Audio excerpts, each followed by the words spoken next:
Friends, how are you? Welcome to Changing Tracks. Today on board our train with us, we have Elvir. I hope I said it right.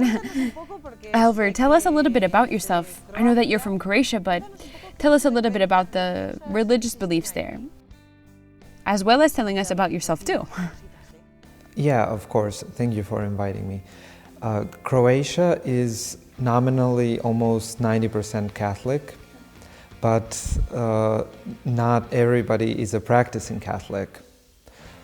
So the Catholic tradition is deeply rooted in our mentality, but there is a lot of work, spiritual work, to do in this area to preserve it and also to make it flourish.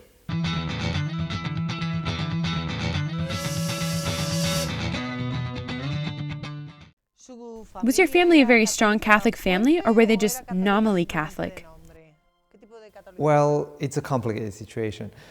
My mother comes from a Catholic family, and she raised me Catholic together with my grandmother.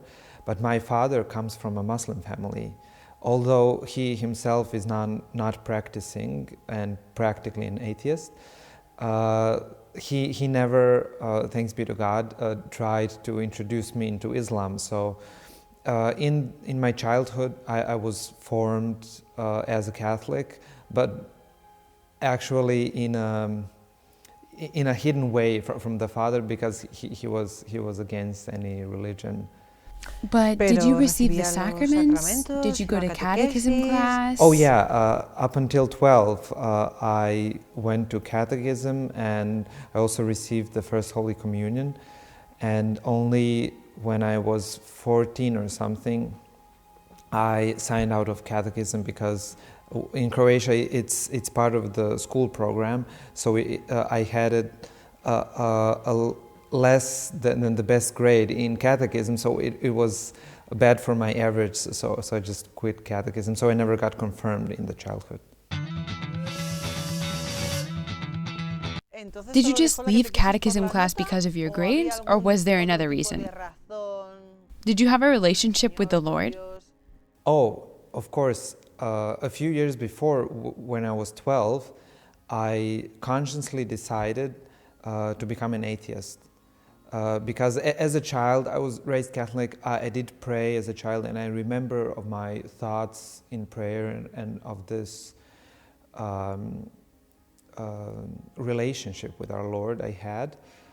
But it went away sometimes from the year 10 or 11, and when I was 12 and started listening to punk rock music and was influenced from the anarchistic movement and these thoughts, I just decided to become an atheist consciously. After making that decision to become an atheist, through your adolescence, what did your life look like? Oh yeah, after that decision, it was also a conscious decision not to follow God's commandments, but only the ones I think are good or valid. So I just did what I wanted, and I was in such an environment which really didn't like the church or hated the church, you can say it like that, and so my attitude towards the church was becoming extremely negative. What did your mother think about all of this?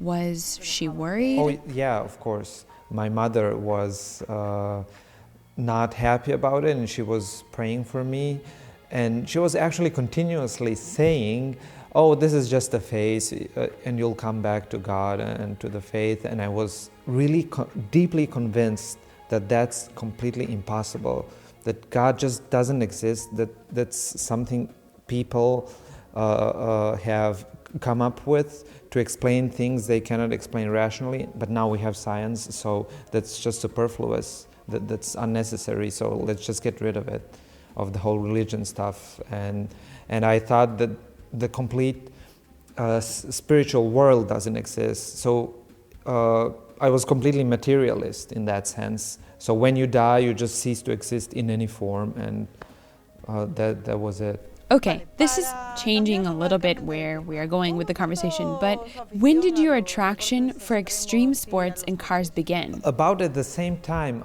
I became an atheist, I started planning to start a punk rock band with my friends, and we also were getting interested into skateboarding because this lifestyle was also fitting into this kind of music. And later, when I moved from Osijek to Zagreb in Croatia to the capital to study photography, I also started snowboarding, and sometime later also kite surfing. So these three sports were my favorites. So do you think that these extreme sports made you feel good, or was there something that attracted you?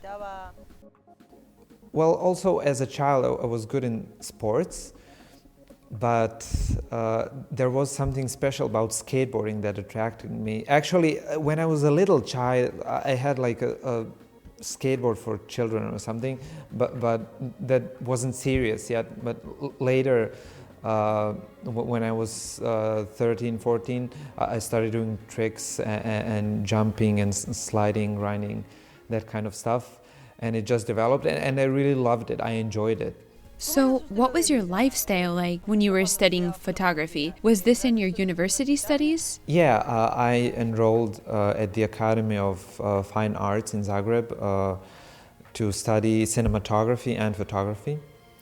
But I actually never finished it because I started working so much, and I saw I really don't need a degree for this kind of work. It's just important that your photos are of good quality, and if people are willing to pay for that, nobody asks you which school did you go to. So I actually quit college and continued working and building up my career.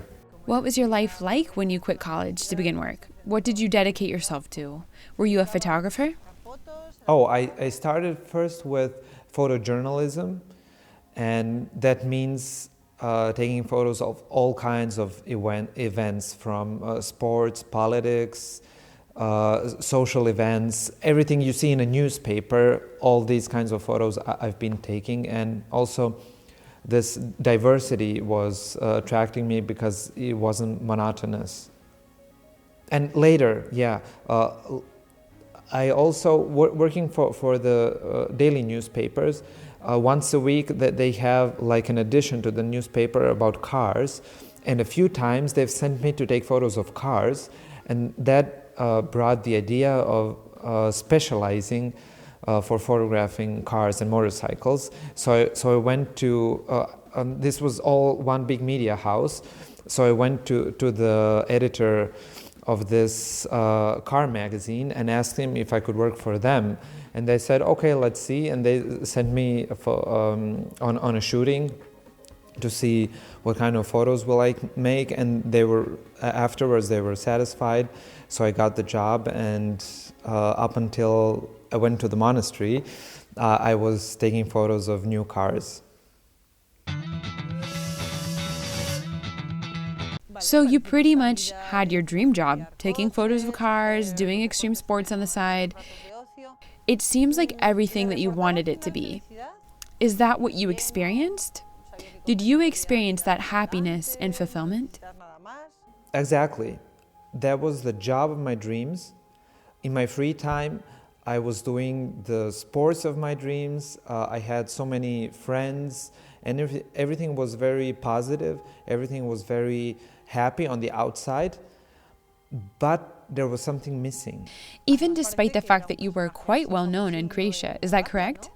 Well, you know, as a photographer, you're constantly in contact with famous people, and you're in the, I don't know the expression in English, in this public sphere. So, yeah, and Croatia is a small country. Yes, so I also had a Facebook page which had quite a few thousand fans, and that was like 10 years ago, so at the beginning of Facebook. So yeah, some people knew about me, about my photography, and the travels, they were connected with it, because for taking photos of new cars, I often had to travel to different countries where new cars were presented. And also in my free time, I love traveling. So I was posting all of pictures from all of these travels on Facebook, and that was just interesting to a lot of people. Your attitude to God at this time, would you say that it was more just a direct rejection in the sense of indifference? Or was there some sort of hatred? Well, it was both. At times, I would really ridicule people for being faithful and consider them primitive and really laugh at them, and that I was really mean sometimes. And at some other times I was like, okay, I mean, if that helps them, I know it's not real, but if it makes their lives better, okay. But I couldn't do it because I just couldn't believe. That's actually the thought I had when I was 12. I just said, I just can't believe. It all seems like a story for little children. So how long did this continue for? This apparently perfect life where you had everything? Well, as said, on the outside, I really had everything I wanted. I didn't have some obnoxious wishes to have a helicopter or a yacht, but in the scope of the things I was dreaming of, I really had them in this world. And there was still something missing, and it was just bugging me. And I couldn't find peace. Before you go on, just out of curiosity for everyone who is following us, can you tell us a few of your most dangerous or most difficult moments in your car driving or snowboarding activities? Oh yeah, there was a lot of them, because only after my conversion did I realize how many times I could have died. Because in the year 2011, I drove and traveled altogether around 120,000 kilometers in 1 year. And that was just crazy how much driving I did. I also went on a small Vespa, 50cc, up to North Cap and back to Croatia. That's like 10,000 kilometers. Just because I was searching for the limits. I was searching for meaning in life. I was just searching for fulfillment, and it was impossible to find in the world. I did everything. I tried so many times. I did so many dangerous things, and it didn't fulfill my heart. So in this situation, did you reach out to God, or did God reach out to you? Well, it's always the other way around, because in my ignorance, I was never thinking of reaching out to God. And the fact is, so many people prayed for me.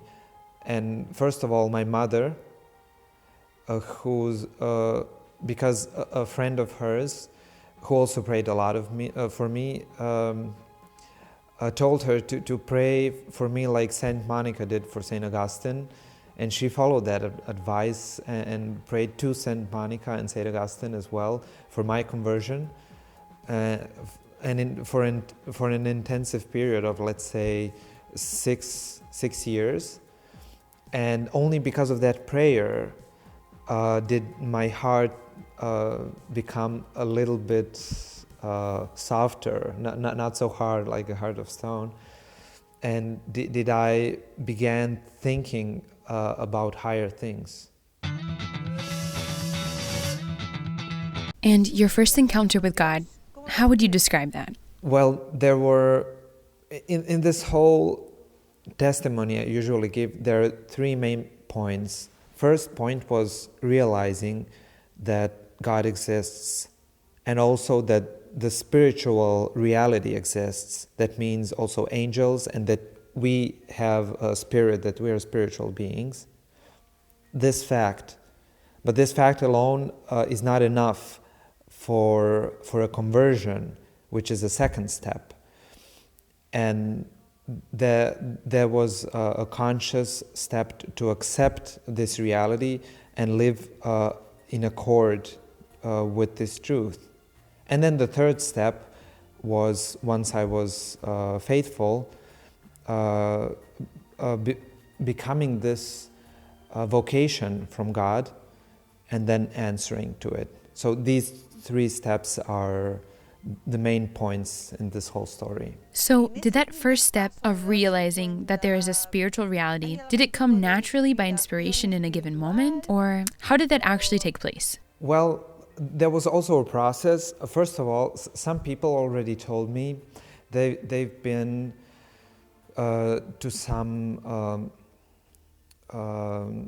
I don't know how to, spiritual retreats or something similar, where they've experienced some manifestations of the spiritual reality, and concretely demonic manifestations with people who were doing something occult, doing something which is against the first commandment of God. And when they decided not to do it anymore and to turn to God, there was a process of they need to go through of liberation. I think in English is a deliverance. And in this process where a priest prays for them, sometimes there are some demonic manifestations, which people usually know from the movies, from The Exorcist, etc. But that really does exist. So when I was confronted with this, I just had to admit that it exists. Just the sheer fact that it exists. And then only later did I come to a conversion, but it was a process. So you said that your first step was realizing that a spiritual reality does exist. Can you describe how the second step began to take place in your life? Yeah, after this first moment of realizing how real is the spiritual reality, that still wasn't a conversion, because after this first experience, I did stop doing some major sins, but after a few months, I fell back into the old situation, and because I didn't receive any sacraments, I didn't pray, so I wasn't spiritually strong enough to do it. And then only with just the amount of prayer, how much other people were praying for me, that was making my heart just want to convert. It's very hard to describe, but this wish developed to convert. And then I made a pilgrimage where I confessed after 15 years. And only after this confession did I begin a new life. So your confession was your conversion? Oh yeah, that was the actual moment of conversion, when I confessed, and from this confession up until today, and I hope up until my death, I am a new person, and I'm fighting against sin. I don't want to sin. I still am a sinner. I am a poor sinner, but I am fighting against the sin, and I know the spiritual reality, and I'm trying to live in accord with God's commandments. What would you say were the biggest obstacles for you after your conversion, after that first confession? After that first confession, I have to be honest, I didn't, at least it's not, I'm not conscious of any big obstacles, because God gave me so many graces. In a few months, I learned so much about the faith that people just couldn't believe that I converted a few months ago. I was telling them things that they didn't know of, and they were faithful their whole life. And it was such an explosion of grace, it's really impossible to describe. And honestly, I just feel almost ashamed for having received so many graces. I mean, my previous life was, I didn't have any tragedies. It was all wonderful, it was just not fulfilling. And then God gave me this conversion, and afterwards, Also, he called me to consecrated life, and in all of this, he has given me so many graces that I just have to accept them and do what I'm supposed to do. What did your friends and family think about your conversion? Well, after the conversion, on the outside, I didn't change much or at all, because I just continued working as a photographer and skateboarding, snowboarding, everything, riding the Vespa, with the exception of going regularly to confession every 2 weeks approximately, and going regularly to Holy Mass, praying the Rosary. It was more an internal change. So of course my mother was happy. She was praying for years for that to happen. My father wasn't as happy because he doesn't like religion at all. And my friends, well, most of them, the vast majority of them was atheist, or at least agnostic. So I think they were more in the direction, okay, that's stupid, but if you insist, I mean, do what you want. That's this usual attitude people have today. Did Our Lady have an important role in your conversion? Or was she just there in the background praying for you? I'm convinced that without Our Lady and without her intercession, it wouldn't have happened, because the sanctuary I went to was actually to confess for my first confession after 15 years.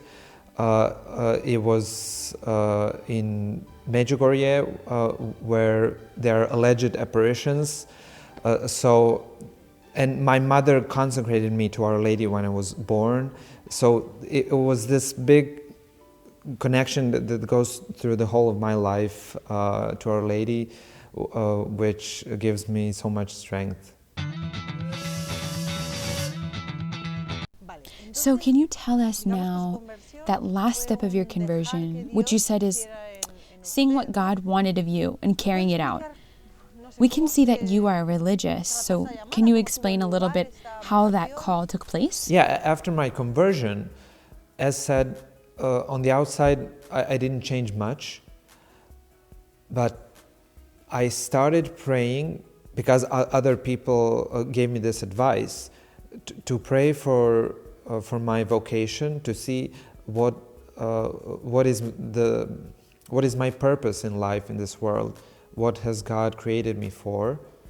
And I did it, and I prayed very intensively, like every day, 3 rosaries, if I made it, and I went to Holy Mass with this intention. And just at a certain moment, in a confessional, the priest gave me some very good advice, and after this confession, immediately there was a Holy Mass, which I went to, and after receiving the Holy Communion and going back to the pew and kneeling and silently praying, in this silence, our Lord told me, I created you to become a priest. And that was all I needed. So were you afraid or confused, or did you just accept it immediately? Oh no, not at all. It was the calling I was searching for. And then I remembered when I was 8, around First Communion, I wanted to be a priest. And later I forgot it, of course. So it all came together.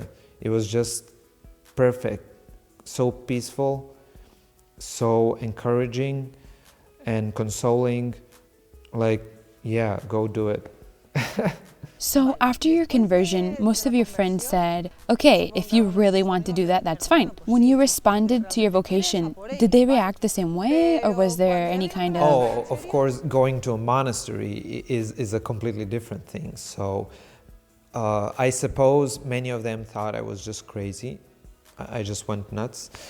Or some of them tried to talk me out of it. And I actually appreciate that, although they were wrong, but I appreciate the intention, because they were thinking I was doing something wrong and they were wanting to help me. And that's actually a good intention in itself, only in the wrong context. So there were a lot of positive reactions, and the negative reactions there were also, but they didn't reach me as much, because people tend to talk behind somebody's back when it's a bad thing, and when it's a good thing that they will tell you directly. So I didn't get as many negative reactions directly. What advice would you give to a young person who is in the situation that you were in? That you were just convinced that spiritual things didn't exist. If they experience that type of emptiness, where should they turn? Or how should they take the first step? What advice would you give them? Well, the best first step would be to go to a good priest who will understand them, who will not accuse them, but who will also not let them continue to live in the dark, who will share with them the truths of our faith. But if they still feel uncomfortable, like approaching a priest, which would have been uncomfortable for me as well, then maybe a friend they know who is faithful, approaching a friend and just asking them. And most importantly, asking God, just saying a very simple prayer: God, if you exist, I would like to get to know you. Please reveal me the fullness of your truth. Just saying this prayer honestly, and God will hear this prayer, that's guaranteed. Is there anything else you would like to add? Anything else you would like to share? Maybe you could tell us if this life that you are living now is fulfilling? Well, the words are just not enough to express everything God's grace is doing in our lives. But I can tell you this: the only normal way to live is the way of striving to holiness. We cannot reach holiness because of our weakness, but we have to strive towards holiness. And that's the only normal way to live. Never accepting the evil, never accepting sin, never saying, okay, va bene, as they say here in Rome. No, always saying no to sin, yes to God, yes to good, true, and beautiful, and striving towards these things, because in heaven we will have the fulfillment of all these positive things. Okay, thank you very much for being here today and for sharing your testimony. You're welcome. Thank you for inviting me, and thank you for giving me a chance to share these beautiful things God has done in my life, which I didn't deserve. I'm a complete sinner. It's all a wonderful, completely free gift from God. And the only thing I can do is share it with others. Thank you. Thank you for joining us today.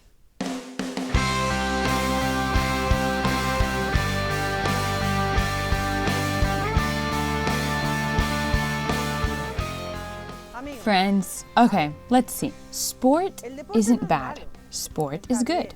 As a matter of fact, it distances us from alcohol, from drugs, from a social life that's not very recommendable. But God comes first. God comes second.